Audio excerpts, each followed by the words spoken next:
नमस्कार दोस्तों, स्वागत है आपका आपके अपने अभी फेद मल्टी इन्फॉर्मेशन चैनल पर। साथियों, आज आप लोगों के लिए ग्राम समाज एवं विकास से संबंधित महत्वपूर्ण 125 क्वेश्चन का संकलन आप लोगों के लिए लेके आए हैं हम, जो यूपी ट्रिपल एससी की आगामी आने वाली विभिन्न परीक्षाओं के लिए काफ़ी लाभप्रद होने वाली है। जो बच्चे पेट एग्ज़ाम पास कर चुके हैं उनके लिए उत्तर प्रदेश विभाग से आगामी कई परीक्षाएं होने वाली हैं, जिनकी नोटिफिकेशन भी कुछ की जारी हो चुकी है। तो उन सभी परीक्षाओं के लिए ये प्रश्न काफ़ी इम्पॉर्टेंट होने वाले हैं। तो शुरू करते हैं ग्राम समाज एवं विकास से संबंधित 125 क्वेश्चनों की सीरीज, जिसमें पहला क्वेश्चन है आपका, उत्तर प्रदेश राजस्व विभाग का मुख्यालय कहाँ स्थित है? जिसका राइट आंसर है ऑप्शन बी, लखनऊ। अगला प्रश्न है, भूमि की पैमाइश जिसके नाप बोलते हैं का कार्य कौन सा विभाग करता है? तो इसका सही आंसर है राजस्व विभाग। अगला प्रश्न है, उत्तर प्रदेश में माल गुजारी से संबंधित न्यायिक कार्यों की सबसे बड़ी संस्था है, तो वो है राजस्व परिषद। अगला प्रश्न है, राजस्व परिषद की स्थापना किस वर्ष की गई थी? तो वो की गई थी सन 1831 ईस्वी में, इसलिए राइट आंसर हो जाएगा ऑप्शन सी। अगला प्रश्न है, राजस्व परिषद की स्थापना कहाँ की गई थी? तो इसका सही जवाब है इलाहाबाद, ऑप्शन ए सही है। अगला प्रश्न है, राजस्व परिषद के प्रशासनिक कार्यों का मुख्यालय कहाँ स्थित है? तो इसका सही जवाब है ऑप्शन ए, लखनऊ। अगला प्रश्न है, राजस्व परिषद में न्यायिक सदस्यों की संख्या कितनी होती है? तो इसका राइट आंसर है ऑप्शन बी, 7। नेक्स्ट क्वेश्चन है, राजस्व परिषद के प्रशासनिक एवं न्यायिक कार्यों को किस वर्ष पृथक कर दिया गया था? तो ये किया गया था सन 1947 से 48 के मध्य, इसलिए सही जवाब है ऑप्शन सी। अगला क्वेश्चन है, राजस्व परिषद के अनुभागों की कुल संख्या कितनी है? तो इसका सही जवाब है ऑप्शन सी, 19। अगला प्रश्न है, वृक्षारोपण एवं बंजर भूमि विकास राजस्व परिषद के किस अनुभाग के अंतर्गत आता है? इसका सही जवाब है ऑप्शन ए, अनुभाग 2। अगला प्रश्न है,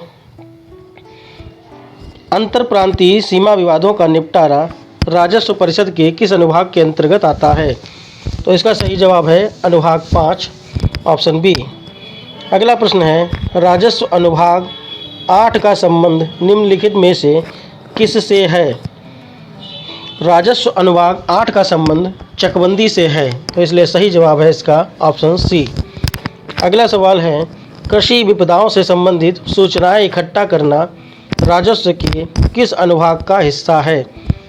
तो इसका सही जवाब है ऑप्शन बी, अनुभाग 11। अगला प्रश्न है, राजस्व अधिकारी के तौर पर किसे शामिल किया जाता है? तो इसका सही जवाब है ऑप्शन डी, मतलब कि जो विकल्प में दिए गए हैं, सहायक कलेक्टर, लेखपाल और निरीक्षक कानूनगो, ये सभी राजस्व अधिकारी के तौर पर शामिल किए जाते हैं। अगला प्रश्न है, भूमि हक सीमांकन एवं बंटवारे से संबंधित मामला किसके समक्ष प्रस्तुत किया जाता है? तो वो प्रस्तुत किया जाता है उप जिलाधिकारी एसडीएम के समक्ष, इसलिए इसका सही जवाब है ऑप्शन सी। अगला सवाल है, भू अभिलेखों के रखरखाव का उत्तरदायित्व किस अधिकारी पर होता है? तो इसका सही जवाब है option A, DM. Next question है, राजा टोडरमल भूलेख प्रशिक्षण एवं सर्वेक्षण संस्थान किस जिले में स्थित है? तो इसका सही जवाब है ऑप्शन डी, मिर्ज़ापुर। अगला सवाल है, निम्नलिखित में से कौन से वादों का निपटारा राज्य के राजस्व न्यायालय में किया जाता है? तो राजस्व के न्यायालय में मेड़बंदी, भूमि की नीलामी और भूमि पर मालाना हक के निर्णय किए जाते हैं, इसलिए इसका सही जवाब हो जाएगा ऑप्शन डी, ये सभी। अगला सवाल है, तहसील स्तर का राजस्व अधिकारी कौन होता है? तो इसका सही जवाब है ऑप्शन सी, तहसीलदार। अगला सवाल है, वर्तमान समय में उत्तर प्रदेश राज्य में कितने राजस्व न्यायालय हैं? तो इसका सही आंसर है ऑप्शन डी, 2333। ये याद रखने में भी आसानी रहेगी, 2 के बाद 333 है। आप लोग इस तरह से भी याद कर सकते हैं राजस्व न्यायालय की संख्या। अगला सवाल है, राजस्व न्यायालय में सबसे निचली अदालत किसकी होती है? तो वो होती है नायब तहसीलदार की, इसलिए सही जवाब है ऑप्शन डी। अगला सवाल है, गांव की संपूर्ण भूमि का विवरण कौन रखता है? तो जो ग्रामीण क्षेत्र की भूमियां हैं उसका सारा लेखा जोखा हिसाब लेखपाल के अंतर्गत आता है, इसलिए इसका सही जवाब है ऑप्शन ए, लेखपाल। अगला सवाल है, उत्तराधिकारी को भूमि का हस्तांतरण किसके द्वारा होता है? तो ये कार्य भी लेखपाल के क्षेत्र में आता है, इसलिए इसका सही जवाब है ऑप्शन ए, लेखपाल। अगला प्रश्न है, लेखपाल द्वारा खरीफ पड़ताल किस तिथि को प्रारंभ की जाती है? तो इसका सही जवाब है ऑप्शन ए, 10 अगस्त। अगला प्रश्न है, पटवारी पद का सृजन किसके शासनकाल में प्रारंभ हुआ था? इसका सही जवाब है ऑप्शन सी, शेर शाह के समय। अगला सवाल है, उत्तर प्रदेश के किस मुख्यमंत्री ने पटवारी शब्द के स्थान पर लेखपाल पद को सृजित किया? तो इसका सही जवाब है ऑप्शन डी, योगी आदित्यनाथ। अगला सवाल है, भू कृषि का रिकॉर्ड कौन सा है? तो ये 4 ऑप्शन में से ऑप्शन सही है ए, गिरदावरी। गिरदावरी। अगला सवाल है, भू राजस्व की वसूली करने वाला कर्मचारी कहलाता है? भू राजस्व की वसूली करने वाला कर्मचारी कहलाता है, तो वो होता है अमीन, इसलिए सही जवाब है ऑप्शन ए। अगला प्रश्न है, खसरा और खतौनी कौन तैयार करता है? खसरा और खतौनी कौन तैयार करता है? इसका सही जवाब है ऑप्शन डी, पटवारी या लेखपाल। अगला सवाल है, खसरा में किसका उल्लेख नहीं किया जाता है? तो इसमें खेतों का क्षेत्रफल, सिंचाई के स्रोत, फसलों का विवरण, ये सभी तो होता है, लेकिन ऊर्जा के स्रोत का विवरण नहीं होता है, इसलिए ऑप्शन बी सही है। अगला सवाल है, गांव के नक्शे को गांव में कहा जाता है? क्या कहा जाता है? तो सजरा कहते हैं, इसलिए इसका भी ऑप्शन सही है। अगला प्रश्न है, खतौनी में कुल कितने कॉलम होते हैं? ऑप्शन सी सही है, खतौनी में कुल 13 कॉलम होते हैं। अगला प्रश्न है, ब्रिटिश शासन के दौरान उत्तर प्रदेश में भूमि पंजीकरण किस अधिकारी के द्वारा किया जाता था? तो ब्रिटिश शासन में भी ऑप्शन इसका सही हो जाएगा सी, लेखपाल के द्वारा। अगला प्रश्न है, भूमि के क्रय विक्रय के पश्चात भूमि में दाखिल खारिज की पूर्ण प्रक्रिया कौन संपन्न करवाता है? तो इसका सही जवाब है ऑप्शन सी, लेखपाल। अगला प्रश्न है, जमाबंदी से क्या तात्पर्य है? तो इसका सही जवाब है ऑप्शन सी, भू अधिकारों के प्रलेख।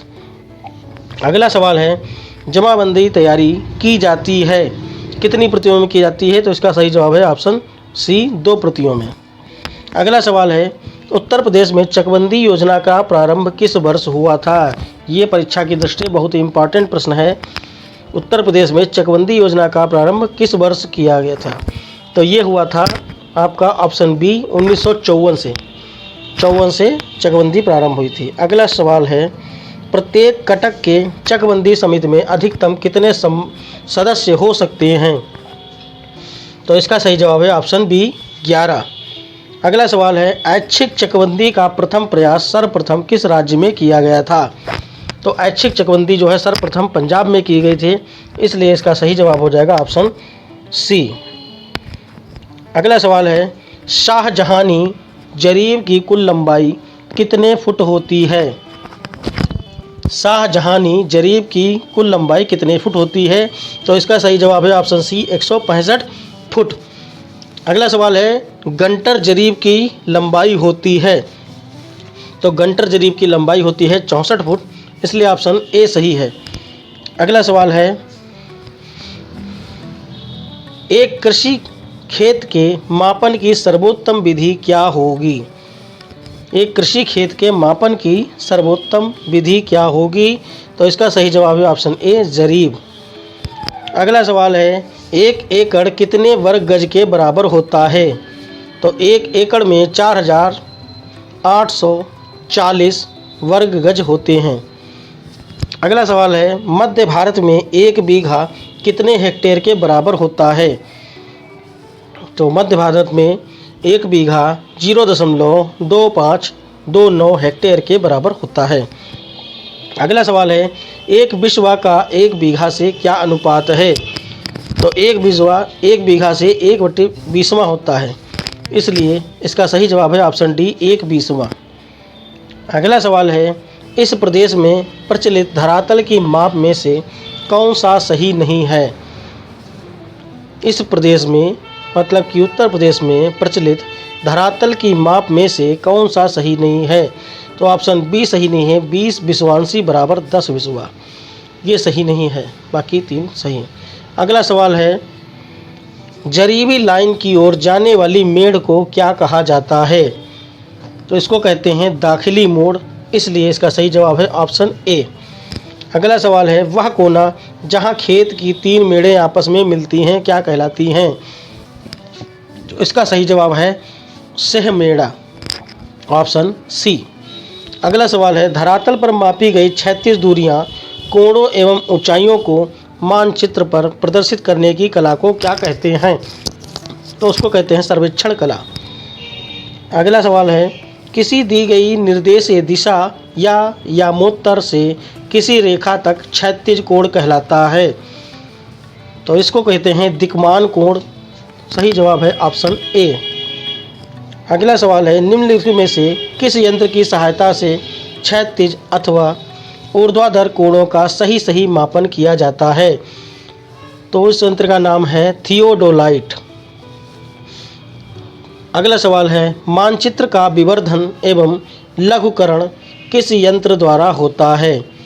तो मानचित्र का विवर्धन एवं लघुकरण पेंटोग्राफ के द्वारा होता है, इसलिए इसका सही जवाब है ऑप्शन डी। अगला प्रश्न है उत्तर प्रदेश राज्य भारत के कुल खाद्यान्न का कितना प्रतिशत उत्पादन करता है? तो ये करता है 16%, इसलिए इसका सही जवाब है ऑप्शन बी। अगला प्रश्न है उत्तर प्रदेश में कितने प्रतिशत लोगों की जीविका का प्रमुख आधार कृषि है? तो वो है 73%, इसलिए ऑप्शन सी सही होगा। अगला सवाल है उत्तर प्रदेश की कुल आय में कृषि एवं पशुपालन का योगदान है? तो उत्तर प्रदेश की कुल आय में 45% योगदान पशुपालन एवं कृषि का है, इसलिए सही जवाब हो जाएगा ऑप्शन डी। अगला सवाल है उत्तर प्रदेश में औसत भूमि का आकार कितना हेक्टेयर है? तो इसका सही जवाब है ऑप्शन डी 0.9 हेक्टेयर।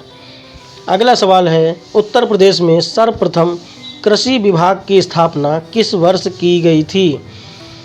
तो ये की गई थी सन 1875 में, इसलिए इसका सही जवाब है ऑप्शन सी। अगला सवाल है कुल खेती क्षेत्र से तात्पर्य है? इसका सही जवाब है वर्ष में शुद्ध खेती किया गया क्षेत्र प्लस वह क्षेत्र जिसमें एक बार से अधिक खेती की गई हो। अगला प्रश्न है राज्य कृषि उत्पादन मंडी परिषद की स्थापना किस वर्ष की गई थी? ये भी बहुत इंपॉर्टेंट सवाल है। तो इसका सही जवाब है सन 1973 में राज्य कृषि उत्पादन मंडी परिषद की स्थापना सन 1973 में की गई थी। अगला सवाल है कृषि विकास निधि की अधिकतम राशि है? कृषि विकास निधि की अधिकतम राशि है तो इसका सही जवाब है ऑप्शन सी 30 करोड़। अगला प्रश्न है वार्षिक क्रम और वर्षांतर फसल उगाने की व्यवस्था को क्या कहते हैं? वार्षिक क्रम और वर्षांतर फसल उगाने की व्यवस्था को फसल रोपण अनुक्रम कहते हैं। इसका सही ऑप्शन है ऑप्शन डी। अगला सवाल है उत्तर प्रदेश में कृषि को जलवायु के आधार पर कितने प्रदेशों में विभाजित किया गया है? उत्तर प्रदेश में कृषि को जलवायु के आधार पर कितने प्रदेशों में विभाजित किया गया है? तो इसका सही जवाब है ऑप्शन बी 9 भागों में विभाजित किया गया है। अगला सवाल है किस कृषि जलवायु प्रदेश में खरीफ फसलों का उत्पादन किया जाता है? किस कृषि जलवायु प्रदेश में खरीफ फसलों का उत्पादन किया जाता है? तो इसका सही जवाब है ऑप्शन डी ए और बी, मतलब कि उत्तर पूर्वी मैदानी क्षेत्र और पूर्वी मैदानी प्रदेश में कृषि जलवायु प्रदेश में खरीफ फसलों का उत्पादन किया जाता है।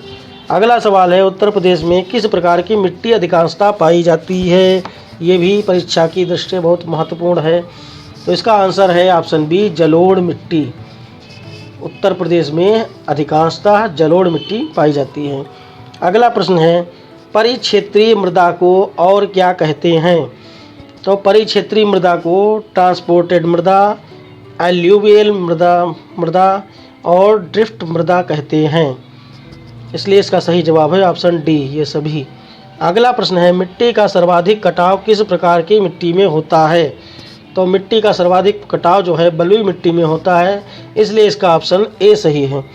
अगला प्रश्न है तेज हवा की गति कितनी होती है? तो इसका सही जवाब है ऑप्शन बी 30 मील प्रति घंटा। नेक्स्ट क्वेश्चन है आंधी में हवा की गति कितनी होती है? तो इसका सही जवाब है 80 मील प्रति घंटा से अधिक। सही ऑप्शन है सी। अगला सवाल है निम्नलिखित में से कौन सी नदी उत्तर प्रदेश में बीहड़ों का निर्माण करती है? तो इसका सही ऑप्शन है option A Yamuna. Next question है निम्नलिखित में से कौन एक रबी की फसल नहीं है? तो इसका सही जवाब है ऑप्शन सी मूंग। बाकी तीनों रबी की फसल हैं और मूंग कौन सी फसल है ये आप लोग कमेंट बॉक्स में बताइएगा। नेक्स्ट क्वेश्चन है गेहूं में प्रोटीन का प्रतिशत कितना होता है? इसका सही जवाब है ऑप्शन ए 12%। अगला सवाल है उत्तर प्रदेश में गेहूं का सर्वाधिक उत्पादन किस जिले में होता है? तो इसका सही जवाब है ऑप्शन डी गोरखपुर। अगला सवाल है चना का सर्वाधिक उत्पादन होता है? तो इसका सही जवाब है ऑप्शन सी हमीरपुर। हमीरपुर में चना का सर्वाधिक उत्पादन होता है। अगला प्रश्न है सरसों उत्पादन में उत्तर प्रदेश का स्थान है? तो ये द्वितीय स्थान है। अगला प्रश्न है धान के लिए सर्वाधिक उपजाऊ भूमि कौन सी है? इसका सही जवाब है ऑप्शन ए दोमट। अगला प्रश्न है पूर्वोत्तर भारत की प्रमुख खाद्यान्न फसल है? तो पूर्वोत्तर भारत की प्रमुख फसल है चावल, इसलिए ऑप्शन सी सही है। अगला प्रश्न है खरीफ ऋतु की फसलें हैं? इसका सही जवाब है ऑप्शन बी ज्वार, बाजरा और ढैंचा। आप लोग ऊपर आई बटन में दिया गया है खरीफ और रबी ये फसलों को पहचानने की ट्रिक बहुत ही आसान तरीके से बताई गई है। वो आई बटन से देख के आप लोग देख सकते हैं कि रबी में कौन सी फसलें होती हैं, खरीफ में कौन सी फसलें होती हैं। हमने बहुत ही शॉर्टकट तरीके से बताया है, उसको ज़रूर देख लीजिएगा। अगला क्वेश्चन है 26 जाबो ग्रामीण खेती करने का तरीका कहाँ विद्यमान है? तो इसका सही जवाब है option B Nagaland. Next question है धान में भूसी का प्रतिशत अनुमानतः कितना होता है? धान में भूसी का प्रतिशत अनुमानतः कितना होता है? तो इसका सही जवाब है ऑप्शन सी 20%। अगला प्रश्न है चावल के उन्नत बीज के लिए प्रति हेक्टेयर बीजारोपण दर होती है? इसका सही ऑप्शन है ऑप्शन बी 15 किलोग्राम प्रति हेक्टेयर। नेक्स्ट क्वेश्चन है उत्तर प्रदेश के किन जिलों में पटसन की खेती की जाती है? तो इसका सही जवाब है ऑप्शन ए, देवरिया और गोरखपुर में पटसन की खेती की जाती है। अगला सवाल है, उत्तर प्रदेश की प्रमुख व्यावसायिक फसल क्या है? उत्तर प्रदेश की प्रमुख व्यावसायिक फसल है ईख या गन्ना। ऑप्शन बी सही है इसका। अगला प्रश्न है, ईख की अर्धसाली किस्म की फसल अवधि क्या है? तो इसका सही जवाब है ऑप्शन बी, 18 माह। नेक्स्ट क्वेश्चन है, निम्नलिखित में से कौन सी फसल रूट क्रॉप नहीं है? आलू, शकरकंद, चुकंदर ये सभी जो हैं रूट क्रॉप्स हैं और ईख जो है रूट क्रॉप नहीं है। ये सभी लोग जानते होंगे। ऑप्शन डी सही है इसका। अगला प्रश्न है, उत्तर प्रदेश के किस भूभाग में वार्षिक वर्षा सर्वाधिक होती है? तो ये होती है तराई का इलाके में, जो तराई की बेल्ट होती है उसमें सर्वाधिक वर्षा होती है। नेक्स्ट क्वेश्चन है, स्वच्छ भारत मिशन ग्रामीण, जो ग्रामीण स्वच्छ भारत मिशन है के अंतर्गत ग्रामीण क्षेत्रों में शौचालयों के निर्माण के लिए नवंबर 2014 में उत्तर प्रदेश सरकार ने कितने करोड़ का प्रावधान किया, कितने करोड़ रुपए का प्रावधान किया? तो इसका सही जवाब है ऑप्शन बी, 685 करोड़ रुपए का प्रावधान किया। अगला प्रश्न है, स्वच्छ भारत मिशन ग्रामीण चरण 2 के क्रियान्वयन की अवधि कब तक की है? तो इसका सही जवाब है ऑप्शन बी, 2024-25 के लिए। अगला सवाल है, जननी सुरक्षा योजना की शुरुआत किस वर्ष की गई थी? इसका सही जवाब है ऑप्शन ए, 2005। नेक्स्ट क्वेश्चन है, जननी सुरक्षा योजना के तहत संस्थागत प्रसव कराने पर कितनी राशि की नगद सहायता प्रदान की जाती है? तो ये 1400 रुपये की नगद सहायता प्रदान की जाती है, इसलिए इसका विकल्प है बी सही। अगला प्रश्न है, राष्ट्रीय बाल स्वास्थ्य कार्यक्रम के तहत किस आयु के बच्चे लाभार्थी के रूप में शामिल होते हैं? इसका सही जवाब है 0 से 18 वर्ष। नेक्स्ट क्वेश्चन है, राष्ट्रीय किशोर स्वास्थ्य कार्यक्रम के तहत किस पर ध्यान दिया जाता है? तो इसमें पोषण, प्रजनन और यौन ये तीनों विषयों पर ध्यान दिया जाता है राष्ट्रीय किशोर स्वास्थ्य कार्यक्रम में, इसलिए इसका सही जवाब हो जाएगा ऑप्शन डी, ये सभी। अगला प्रश्न है, परिवार कल्याण एवं स्वास्थ्य संबंधी अन्य उपायों के लिए संचालित समग्र योजना के तहत कौन सी उप योजना का संचालन नहीं किया जाता है? तो इसमें जो विकल्प दिए गए हैं बाकी 3 को छोड़कर ऑप्शन सी सही है, मासिक धर्म स्वच्छता योजना, इस उप योजना का संचालन नहीं किया जाता है। अगला सवाल है, निम्न में से कौन परिवार कल्याण एवं स्वास्थ्य संबंधी अन्य उपायों के लिए समग्र योजना के उद्देश्य हैं? तो इसमें परिवार नियोजन में सहायता करना, जनसंख्या स्थिरता को प्राप्त करना, माता के लिए बेहतर स्वास्थ्य सेवा सुनिश्चित करना, ये सभी जो हैं समग्र योजना के उद्देश्य हैं, इसलिए ऑप्शन डी सही है। अगला प्रश्न है, मिशन इंद्रधनुष टीकाकरण कार्यक्रम योजना की शुरुआत किस वर्ष की गई थी? ये भी बहुत इंपॉर्टेंट क्वेश्चन है। मिशन इंद्रधनुष टीकाकरण कार्यक्रम की योजना की शुरुआत सन 2014 में की गई थी, इसलिए इसका विकल्प सी सही है। अगला प्रश्न है, प्रधानमंत्री मातृत्व अभियान के तहत महीने की किस तारीख को सभी गर्भवती महिलाओं को सार्वभौमिक तौर पर गुणवत्ता युक्त जांच कराई जाती है?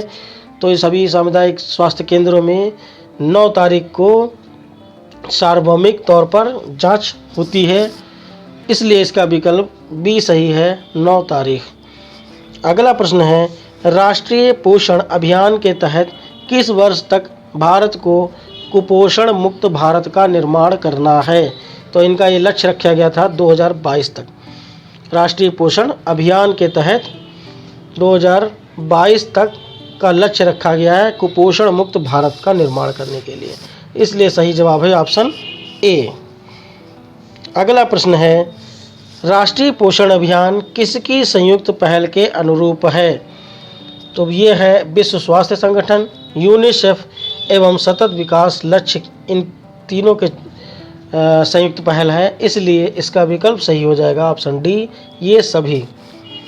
अगला प्रश्न है, प्रधानमंत्री मातृ वंदना योजना के तहत गर्भवती या स्तनपान कराने वाली महिला को कितने रुपए की वित्तीय सहायता प्रदान की जाती है?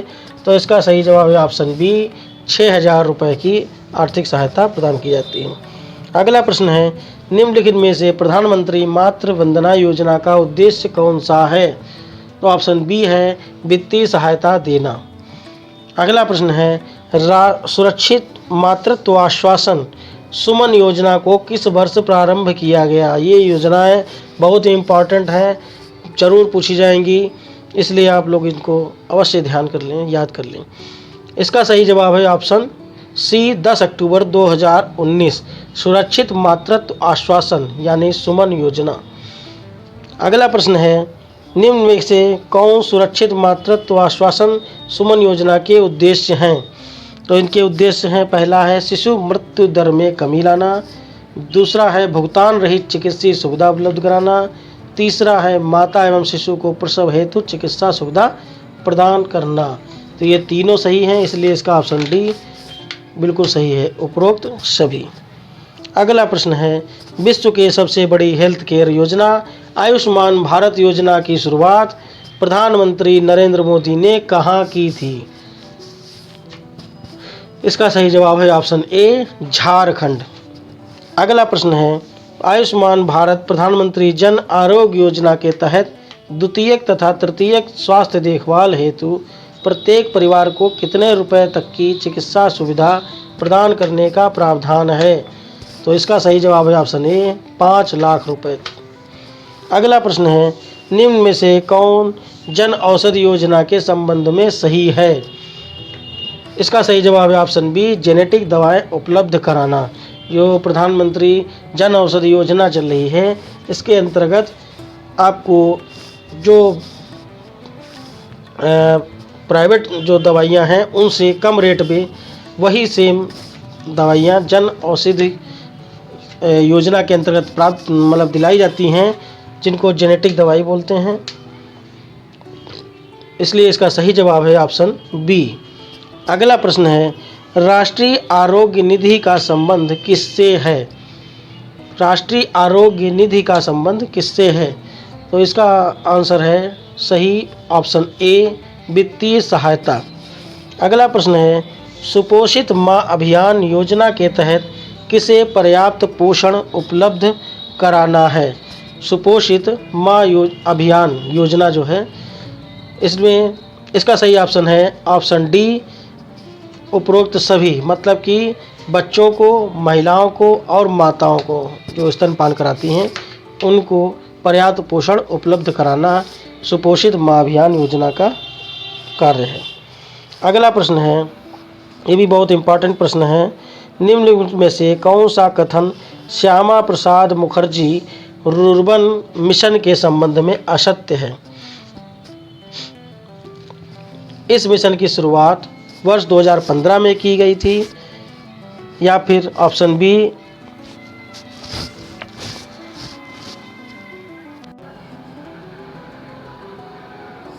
ऑप्शन बी है यह मिशन गुजरात की मिशन की अवधारणा पर आधारित है। ऑप्शन सी है इस योजना की घोषणा बजट वर्ष 2012-13 में की गई थी, या ऑप्शन डी, इसके अंतर्गत क्लस्टर का विकास किया जाना है।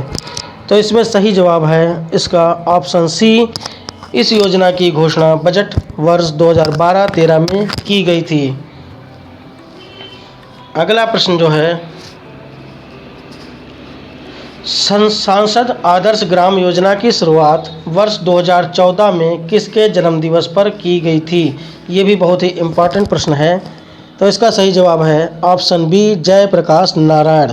सांसद आदर्श ग्राम योजना की शुरुआत वर्ष 2014 में जयप्रकाश नारायण के जन्मदिवस पर की गई थी। अगला प्रश्न है, ग्रामीण क्षेत्रों के विकास हेतु आजीविका ग्रामीण एक्सप्रेस योजना किस वर्ष प्रारंभ की गई थी? तो इसका सही जवाब है ऑप्शन सी, 2017। अगला सवाल है, ग्रामोदय से भारत उदय योजना की शुरुआत किस वर्ष की गई थी? तो इसका सही जवाब है ऑप्शन बी, 2016। अगला सवाल है, ये भी बहुत इम्पॉर्टेंट है परीक्षा की दृष्टि से, किसान क्रेडिट कार्ड योजना किस वर्ष प्रारंभ की गई थी? इसका सही जवाब है ऑप्शन बी, 1998 में किसान क्रेडिट कार्ड योजना 1998 में प्रारंभ की गई थी। अगला सवाल है, प्रधानमंत्री किसान संपदा योजना किस वर्ष प्रारंभ की गई थी? प्रधानमंत्री किसान संपदा योजना सन 2016 में प्रारंभ की गई थी। अगला प्रश्न है, एग्री उड़ान योजना का उद्देश्य क्या है? एग्री उड़ान योजना का उद्देश्य क्या है? तो इसका सही जवाब है किसानों को बिजनेस स्किल्स से लैस करना। ऑप्शन ए सही है। अगला प्रश्न है, निम्नलिखित में से कुसुम योजना के संबंध में सही नहीं है? तो इसमें ऑप्शन सी सही हो जाएगा। इस ऊर्जा को किसान केवल घरेलू उपयोग कर सकते हैं, ये विकल्प सही नहीं है। अगला प्रश्न है, कुसुम योजना मतलब कि किसान ऊर्जा सुरक्षा एवं उत्थान महाअभियान का संबंध किससे है? तो ये सौर ऊर्जा से संबंधित है, इसलिए इसका सही जवाब हो जाएगा ऑप्शन बी, सौर ऊर्जा। अगला सवाल है, राष्ट्रीय साक्षरता मिशन को पुनर्गठित करके साक्षर भारत मिशन की शुरुआत किस वर्ष की गई थी? राष्ट्रीय साक्षरता मिशन को पुनर्गठित करके साक्षर भारत मिशन की शुरुआत किस वर्ष की गई थी? तो इसका सही जवाब है ऑप्शन ए, 2009। अगला प्रश्न है आपका, राष्ट्रीय माध्यमिक शिक्षा अभियान का निम्न में से एक कौन सा उद्देश्य है? राष्ट्रीय माध्यमिक शिक्षा अभियान का निम्न में से कौन सा उद्देश्य है? ऑप्शन ए है शिक्षा की गुणवत्ता में सुधार करना, ऑप्शन बी है लिंग असमानता को दूर करना, ऑप्शन सी है सामाजिक एवं आर्थिक अवरोधों को दूर करना। तो इसका सही जवाब है ऑप्शन डी, उपरोक्त सभी। ये सभी जो उद्देश्य हैं ये राष्ट्रीय माध्यमिक शिक्षा अभियान के हैं। अगला सवाल है, दीनदयाल उपाध्याय अंत्योदय योजना क्रियान्वयन किस मंत्रालय के अंतर्गत किया जाता है? तो इसका सही जवाब है ऑप्शन ए, केंद्रीय आवास एवं शहरी उन्मूलन मंत्रालय के द्वारा। अगला सवाल है, कौशल ऋण योजना के अंतर्गत युवाओं को कितनी राशि उपलब्ध कराए जाने का प्रावधान है? तो इसका सही जवाब है ऑप्शन ए, 5,000 रुपये से लेकर 1.5 लाख रुपए तक की राशि उपलब्ध कराना कौशल ऋण योजना का उद्देश्य है। अगला सवाल है, प्रधानमंत्री नरेंद्र मोदी द्वारा वर्ष 2015 में देश के किस राज्य से बेटी बचाओ बेटी पढ़ाओ योजना का शुभारंभ किया गया? ये बहुत ही इम्पॉर्टेंट प्रश्न है परीक्षा की दृष्टि से। तो इसका सही जवाब हो जाएगा ऑप्शन बी, हरियाणा। प्रधानमंत्री नरेंद्र मोदी द्वारा वर्ष 2015 में देश के हरियाणा राज्य से बेटी बचाओ बेटी पढ़ाओ योजना का शुभारंभ किया गया था। अगला सवाल है, सुकन्या समृद्धि योजना के अंतर्गत कितने वर्ष की बालिकाओं के लिए बैंक खाता खोले जाने का प्रावधान है? तो इसका सही जवाब है ऑप्शन नंबर सी, 10 वर्ष से कम। 10 वर्ष से कम। अगला सवाल है, प्रधानमंत्री सुरक्षा बीमा योजना के लाभार्थी के लिए कितनी आयु निर्धारित की गई है? तो इसका सही जवाब है ऑप्शन सी, 18 से 70 वर्ष। अगला सवाल है, अटल पेंशन योजना के अंतर्गत लाभार्थी को न्यूनतम व अधिकतम तक पेंशन राशि प्रत्येक माह प्रदान किए जाने का प्रावधान है। तो अटल पेंशन योजना के अंतर्गत लाभार्थी को न्यूनतम व अधिकतम पेंशन राशि प्रत्येक माह प्रदान किया जाने का प्रावधान है। तो वो है 1,000 न्यूनतम व 5,000 अधिकतम, इसलिए इसका विकल्प सी सही हो जाएगा। साथियों, ये थे हमारे ग्राम विकास एवं समाज से बहुत ही महत्वपूर्ण चुनिंदा प्रश्न जो आपकी परीक्षा के लिए बहुत ही महत्वपूर्ण है। इनको ज़रूर देखिएगा। मिलते हैं अपनी नेक्स्ट वीडियो में, तब तक के लिए धन्यवाद, शुक्रिया।